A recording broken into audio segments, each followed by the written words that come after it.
নমস্কার, সবাই কেমন আছেন?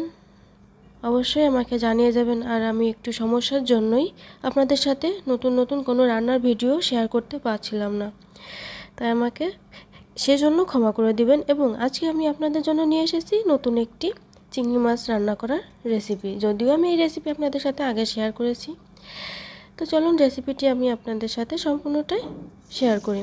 প্রথমে আমি কড়াইতে সাদা তেল দিয়ে চিংড়ি মাছগুলোকে লবণ হলুদে মেখে ভেজে নেব 2 থেকে 3 মিনিটের মতো। সামান্য একটু ভেজে নিতে হবে, কারণ বেশি চিংড়ি মাছ অনেক বেশি ভাজা হয়ে গেলে তখন মাছটা শক্ত হয়ে যাবে। আর মালাইকারিতে কিন্তু চিংড়ি মাছ ভাজাটা একটু অল্পই দিতে হবে, না হলে খেতে ভালো লাগবে না। তো চিংড়ি মাছ ভাজা হয়ে গেলে আমি মাছটাকে উঠিয়ে নেব আলাদা একটি পাত্রে, এবং ওই তেলের ভিতরে আমি এখানে দিয়ে দেব আমার বেটে রাখা মশলা। আমি এখানে সম্পূর্ণটাই বেটে রাখা মশলাই ব্যবহার করছি। আমি এখানে 5-6টার মতো শুকনো মরিচ আর 1.5 চামচের মতো জিরা, গোটা জিরা বেটে নিয়েছি। আর এখন দিয়ে দিয়েছি আমি 1/2 চামচের মতো হলুদটা দিয়ে আমি মশলার সাথে খুব ভালো করে মিশিয়ে নাড়াচাড়া করে নেব। তত সময় পর্যন্ত আমি মশলাকে কষিয়ে নেব যতক্ষণ না পর্যন্ত মশলা থেকে খুব ভালো করে ঘ্রাণ এবং তেলটা বেরিয়ে আসছে। মশলা কষানো হয়ে গেলে তেল ছেড়ে দিবে, আর তো ওই পর্যায়ে আমি দিয়ে দিব নারকেলের দুধটা আমি আগে থেকেই ব্লেন্ডারে করে ছেঁকে রেখেছি, এটা আর আপনাদের সাথে দেখাইনি।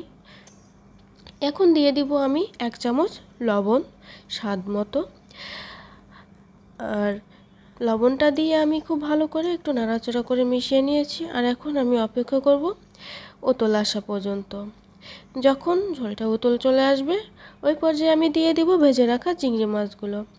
আর তত সময় পর্যন্ত জাল করে নেব যত সময় পর্যন্ত না দুধটা শুকিয়ে তেল উপর দিয়ে ভেসে উঠছে। তেল ভেসে ওঠার আগে কিন্তু মাছটা কিছুতেই নামানো যাবে না।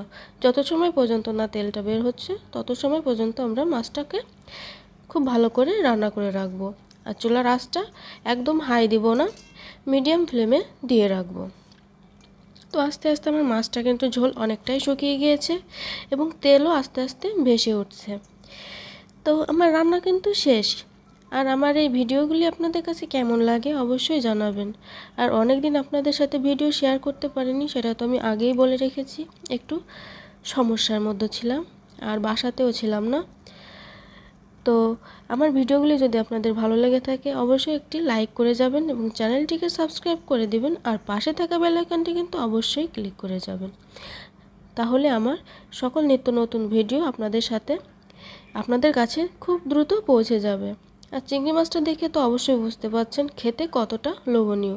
আর গরম ভাতের সাথে খেতে পারলে তো কোনো প্রশ্নই আসে না, 1 থালা ভাত নিমিষেই শেষ হয়ে যাবে। ধন্যবাদ।